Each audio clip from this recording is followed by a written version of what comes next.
The air in Ethelgard was not merely air.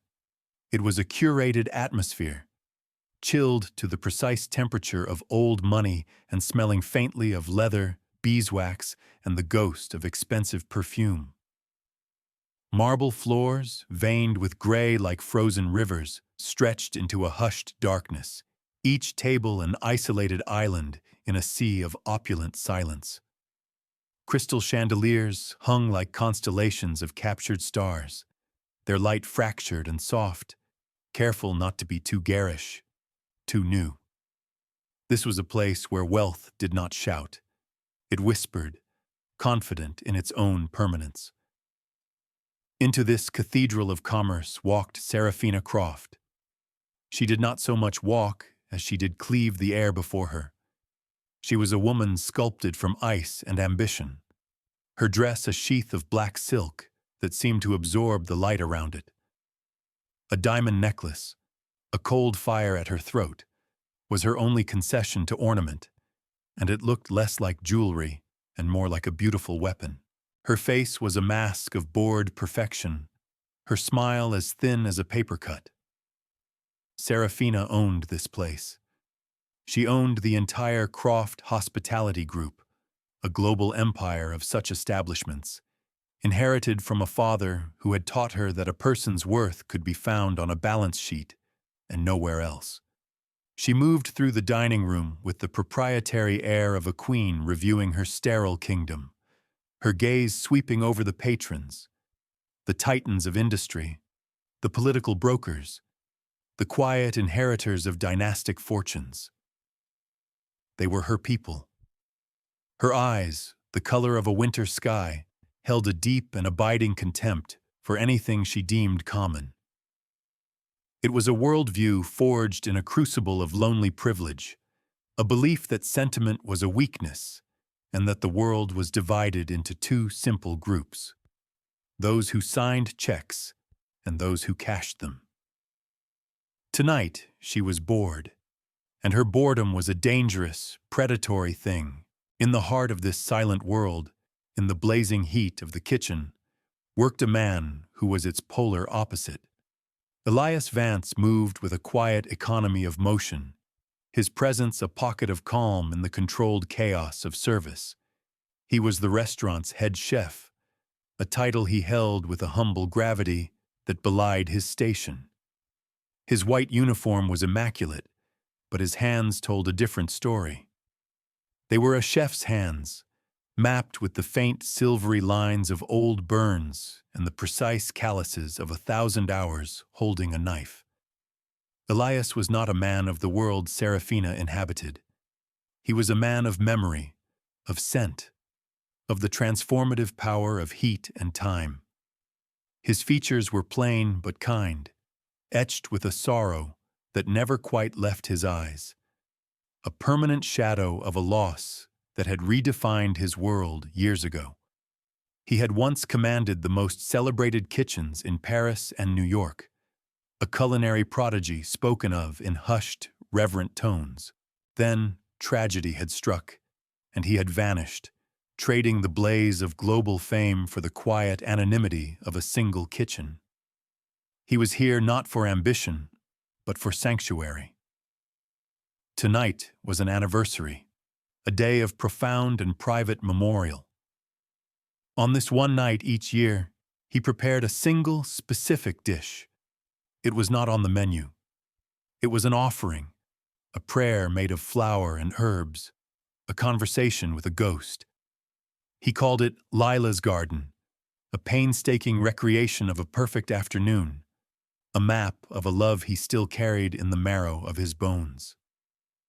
The plate was a masterpiece of quiet beauty, a delicate terrine of 7 vegetables, each prepared in a way that amplified its essence. A swirl of emerald green sauce made from herbs he grew himself in a small window box.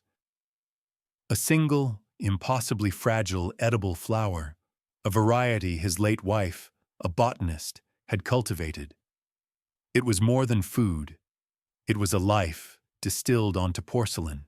It was this plate that was carried from the kitchen's heat into the dining room's cold.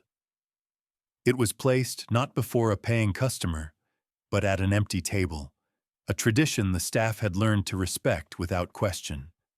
It was a tribute. But tonight, it caught the bored, predatory eye of Seraphina Croft. "What is that?" Her voice, ice wrapped in velvet, cut through the reverent hush.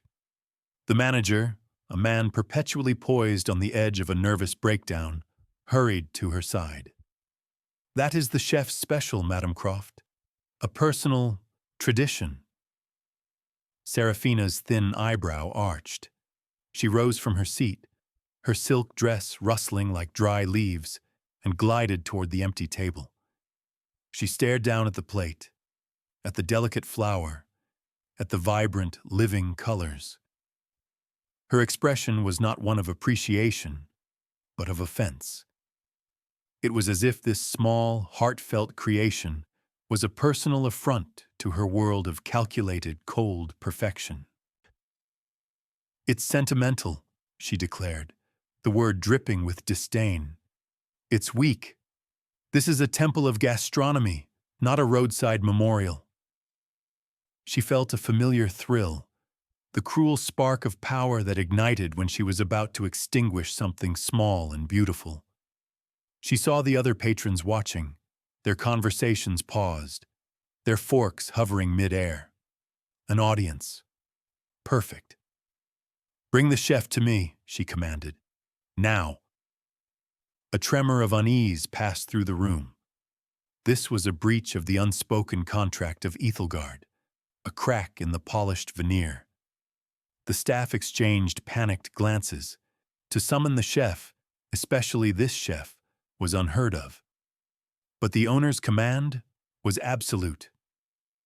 A young waiter, his face pale, slipped through the swinging doors into the kitchen's bright chaos. He found Elias by the pass, his gaze distant, fixed on the empty space where the plate had been. "Chef," the boy stammered. "Madam Croft, she wants to see you." Elias turned slowly. He felt a cold premonition, a disturbance in the fragile peace he had built for himself.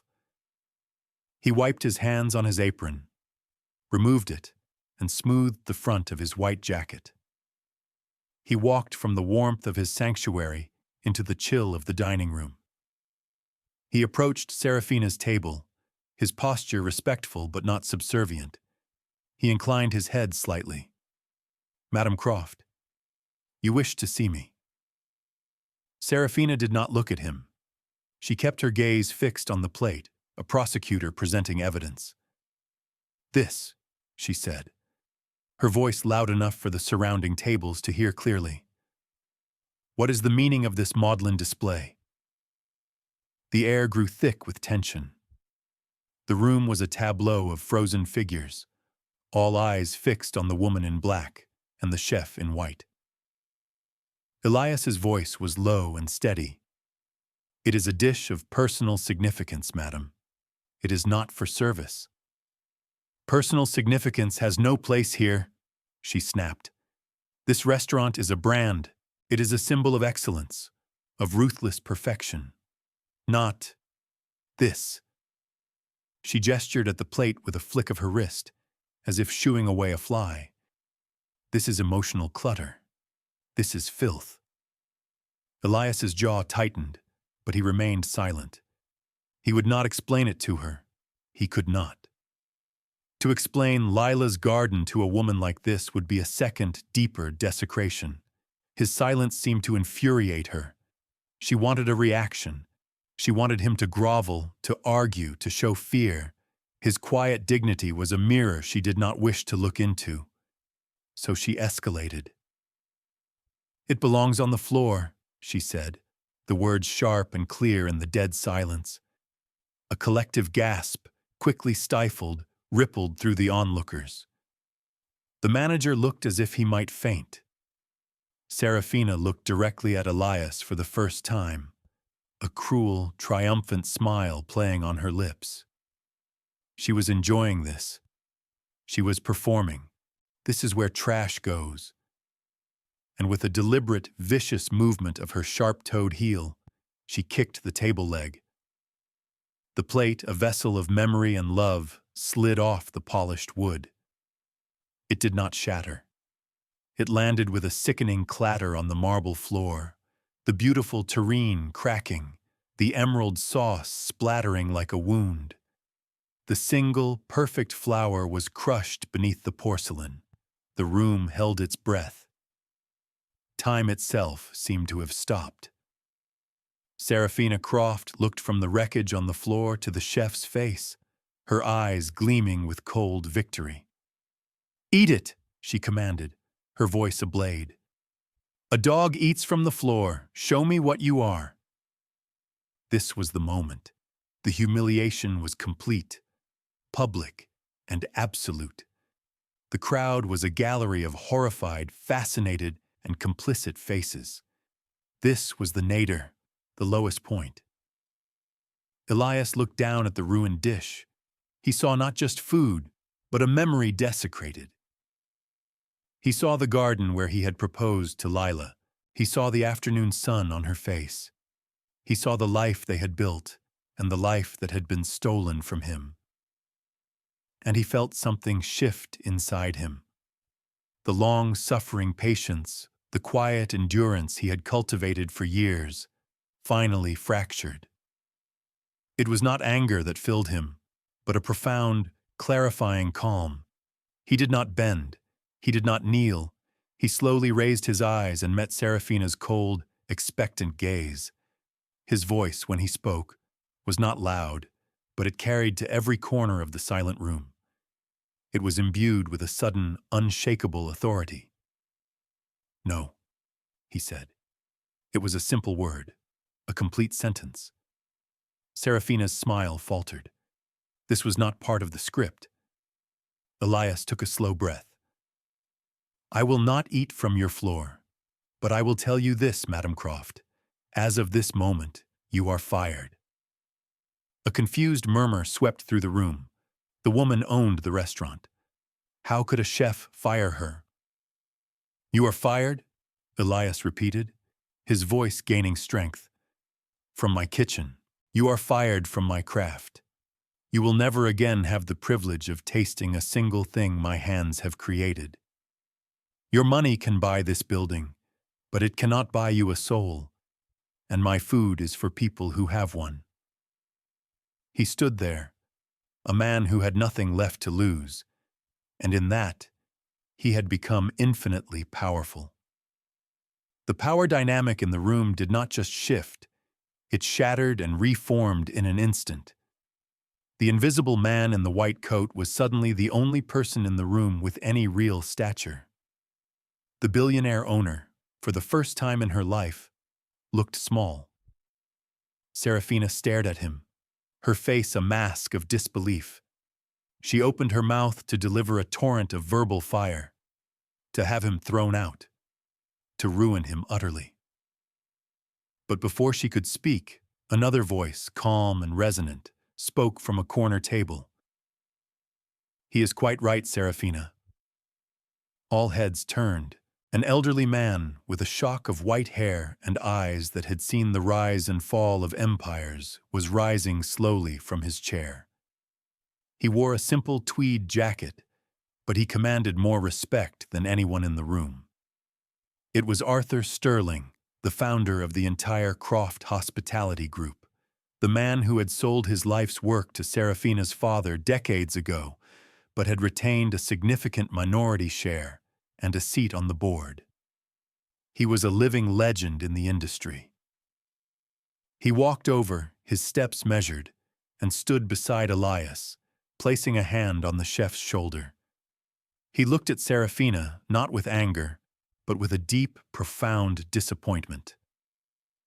"Do you have any idea," Mr. Sterling said, his voice quiet but carrying immense weight, "who you just humiliated?" Seraphina was speechless, thrown completely off balance. "He's a chef, an employee." "An employee?" Mr. Sterling gave a short, sad laugh. "My dear girl, this man is not an employee. This is Elias Vance."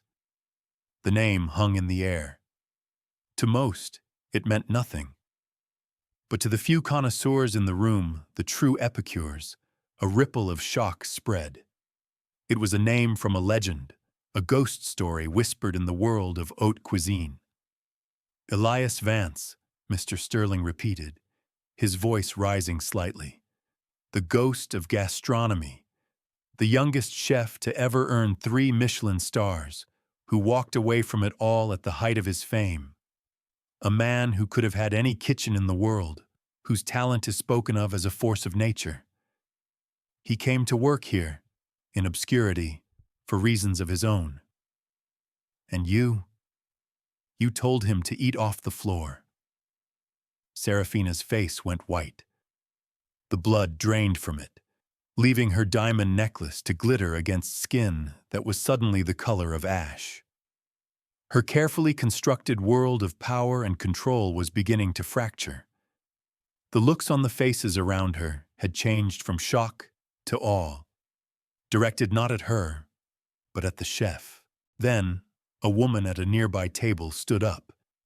She was elegant, with an academic air about her.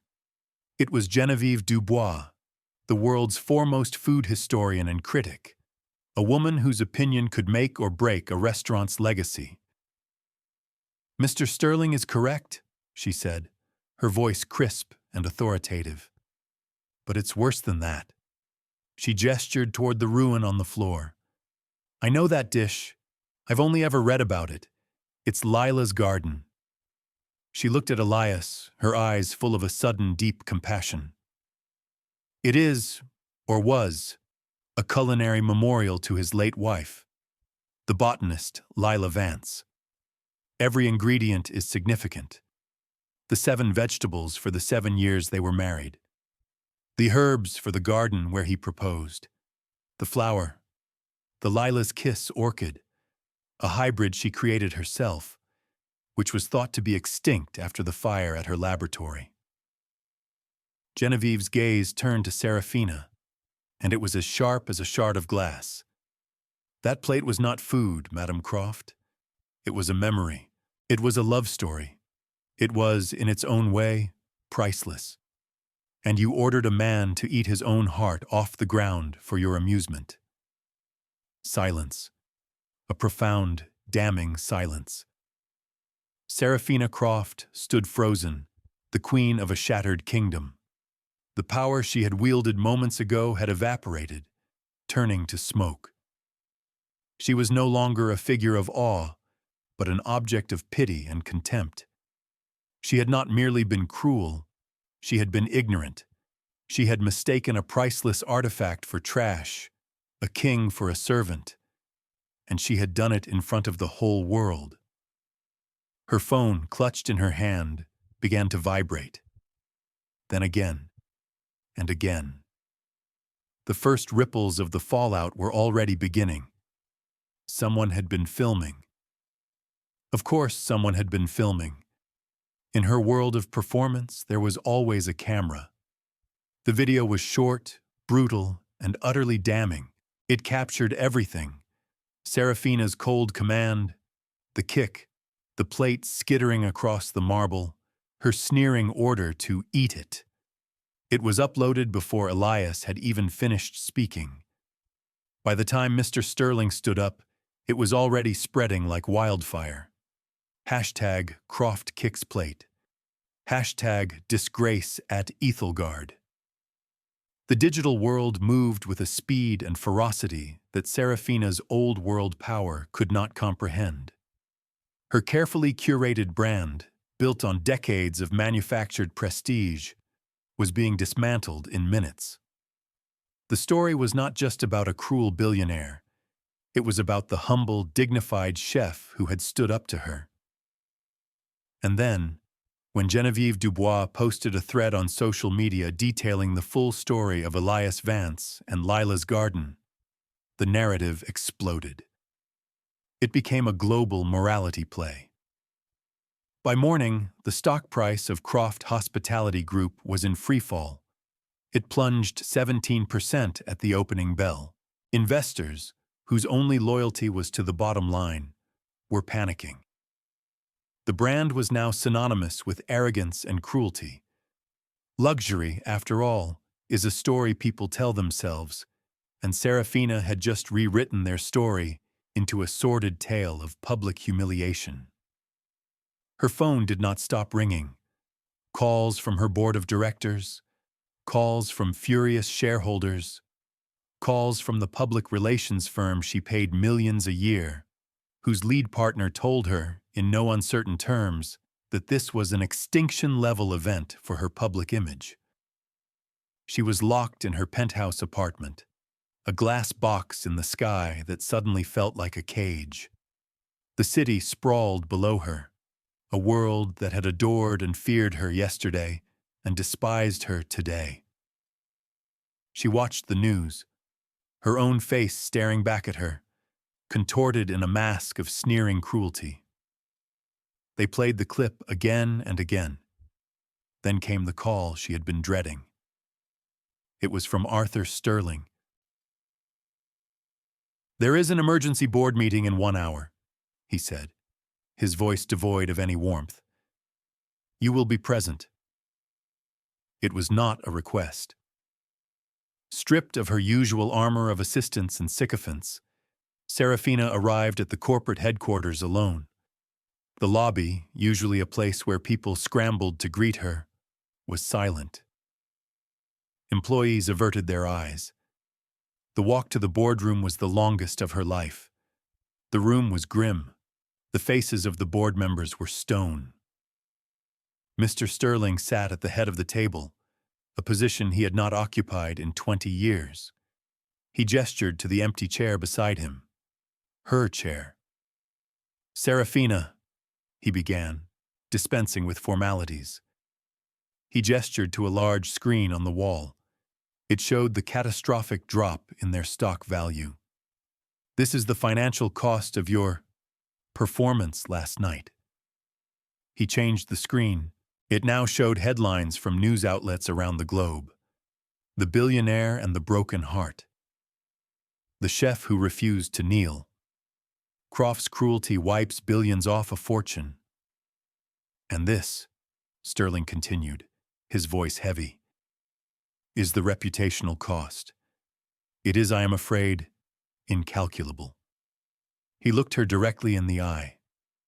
"The Croft brand was supposed to represent the pinnacle of taste and refinement. You have single-handedly rebranded us as the face of arrogant vulgarity. You have become the single greatest liability to the company your father and I built."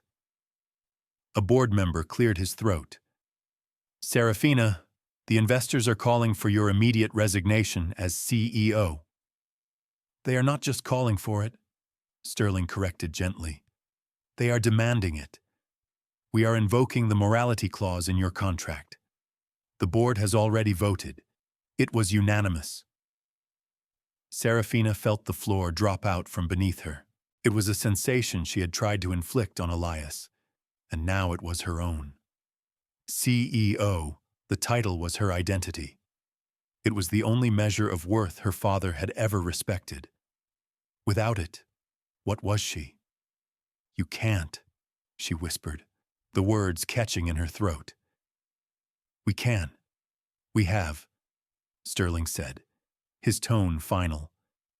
"You are removed from all executive duties, effective immediately. Security will escort you from the building after this meeting." The humiliation was absolute.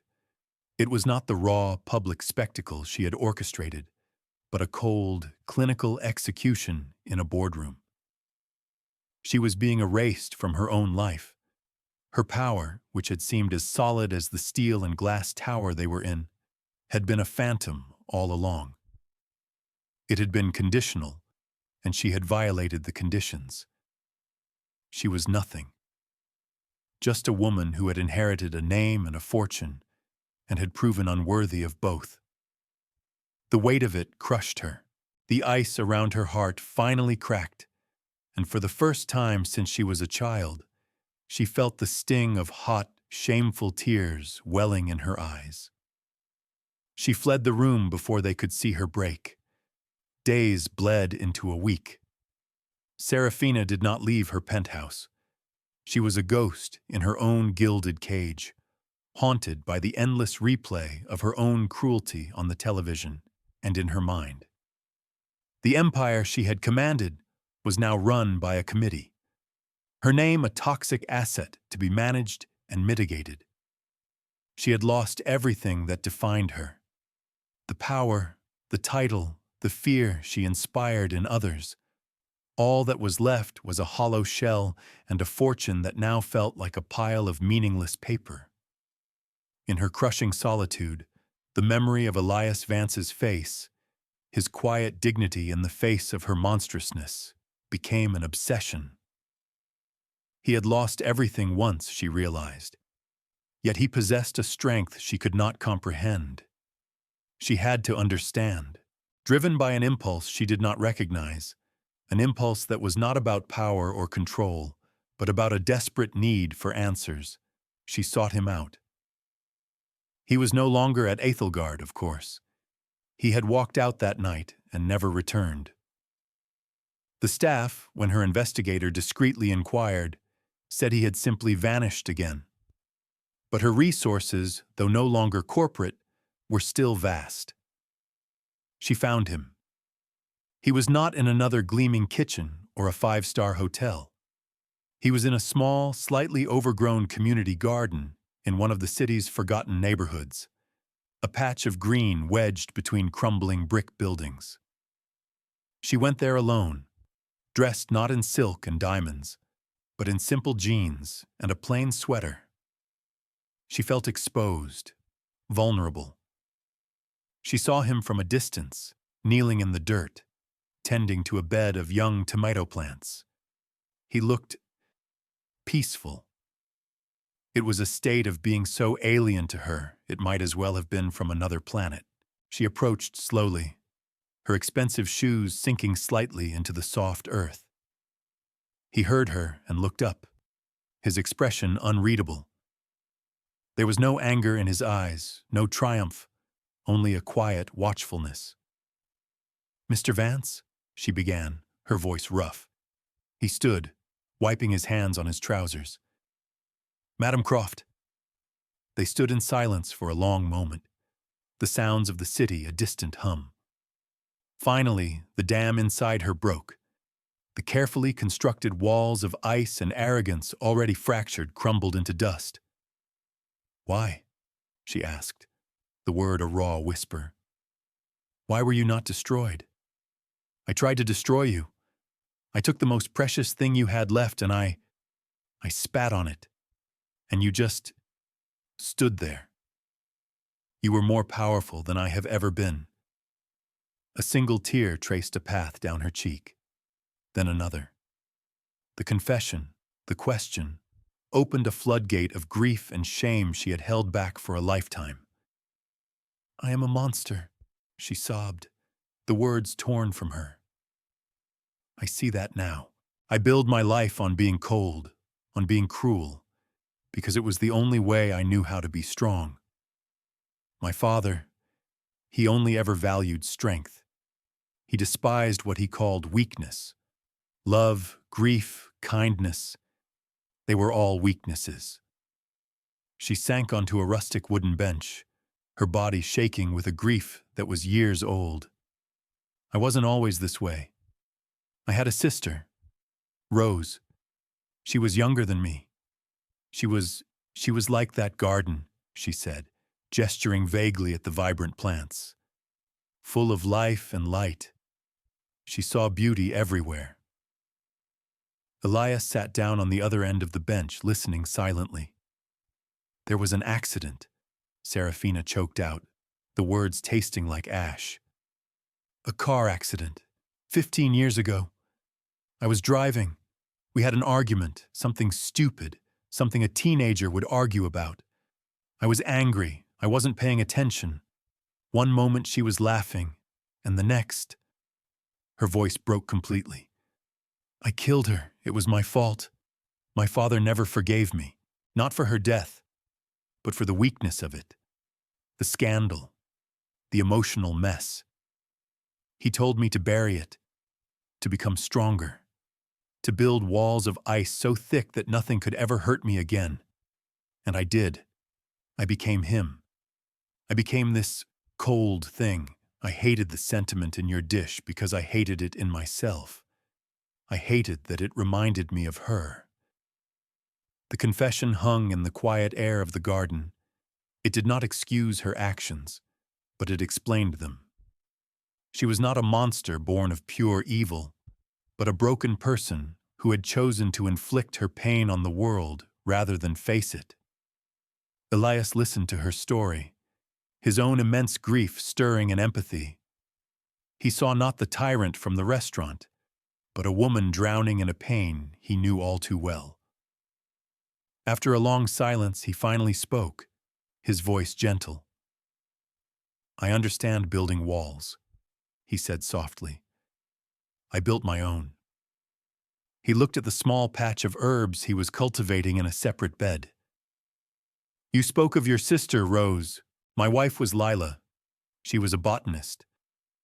This dish, Lila's garden, was the story of our life.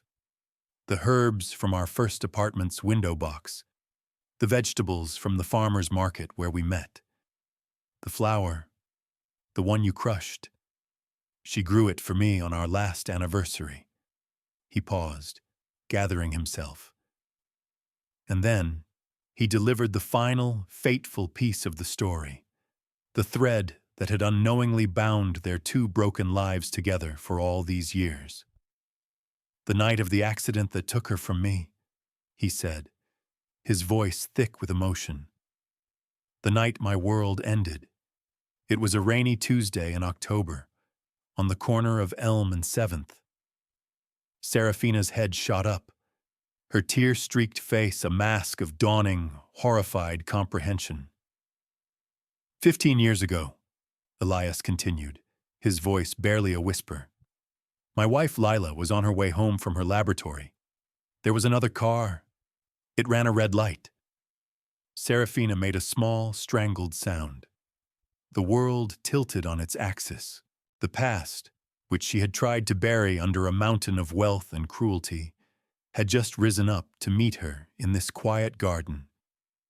The accident had not just been her tragedy. It had been his, too. The woman her recklessness had killed was the love of this man's life.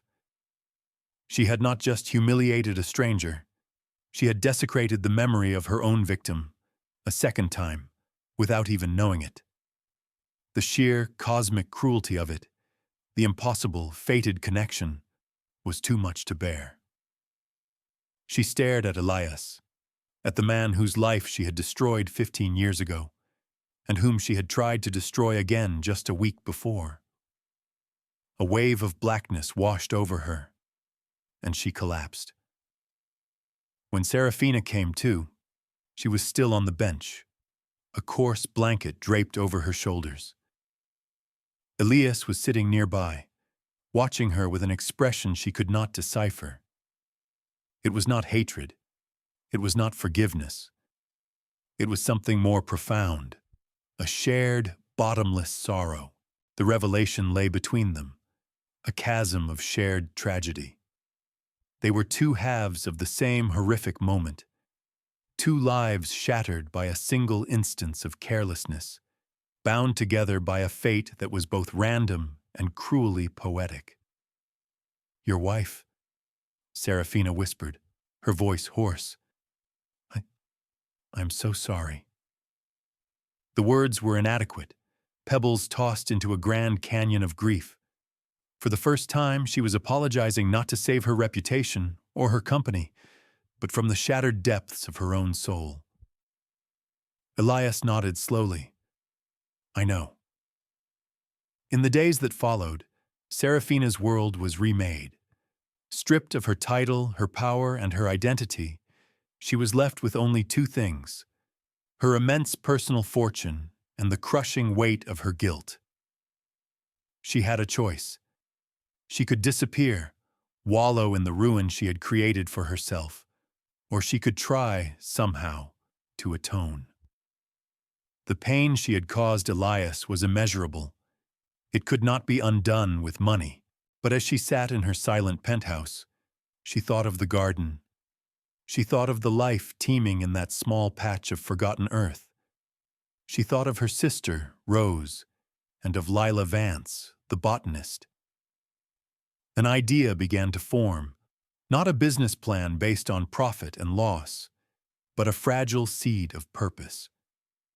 A month later, she approached Elias again. This time she came not as a penitent, but as a petitioner. She laid out a proposal. She wanted to use her entire personal fortune to create a foundation. It would not be named after her. It would be named the Lila and Rose Foundation. Its mission would be to build and sustain community gardens in underprivileged neighborhoods across the country. It would fund scholarships for aspiring young botanists and for culinary students from difficult backgrounds who showed a passion for sustainable, meaningful cooking. It would be a legacy of life and growth, born from the ashes of death and destruction. "It's not a payment," she said, her voice steady but humble. "There is no price for what I did. To you, to your wife, it is an attempt to create something that grows instead of something that breaks." She looked at him, her eyes clear of the old ice now filled with a fragile, desperate hope. "But I cannot do it alone. I don't know how to build things that live. I only know how to acquire things that are dead. I need you." It was the final, complete inversion of their dynamic. The billionaire begging the humble chef for help. "I want you to run it," she said. "Not as an employee, as its heart. You would have full control. My money, your vision. It would be your garden to tend on a national scale." Elias listened, his gaze fixed on the detailed plans she had laid out. He saw the potential not for revenge or even for vindication, but for transformation. He saw a way to give Lila's memory a purpose that transcended a single, private dish. Her love of life, of growing things, could be multiplied 1,000-fold. His own pain could be alchemized into hope for others. He looked at Serafina, truly looked at her.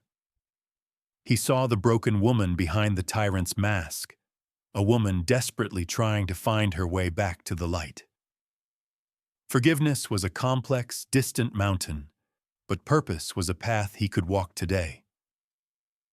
"I accept," he said. 3 years passed. The Lila and Rose Foundation flourished. It became a quiet force for good, transforming derelict urban lots into vibrant oases of green.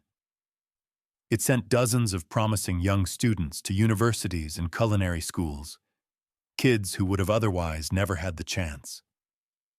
The name Serafina Croft, once a symbol of corporate ruthlessness, slowly faded from the headlines, replaced by the quiet, growing legacy of the foundation she funded, but did not lead. One sunny afternoon, in the foundation's flagship garden, the very one where Serafina had confessed her past, a small ceremony was being held. It was to celebrate the first harvest that would supply a new training kitchen for local youths. Elias Vance stood before the small crowd of community members, students, and volunteers. He looked older, the lines around his eyes deeper, but the profound sadness had been softened by a new, quiet peace. He was no longer a ghost hiding from the world. He was a gardener, tending to a new generation. In the back of the small crowd, a woman with her hair tied back, wearing simple, dirt-smudged work clothes, watched him speak. It was Serafina. She was no longer a queen in a glass tower. She was a volunteer. She spent her days here, her hands in the soil, learning the names of plants, teaching children how to plant seeds. She had traded her empire for this small patch of earth, and in doing so had found a wealth she never knew existed. Her vast fortune was almost gone, poured into the endowment that would keep the foundation running for a century. She lived in a small, modest apartment nearby. She had lost the world, and in the process, had found herself. After Elias's speech, he walked over to her. They stood together, looking out over the rows of thriving vegetables and flowers. Lila would have loved this, Elias said softly. Rose would have too, Serafina replied, her voice thick with emotion. There was no grand moment of absolution, no dramatic declaration of forgiveness.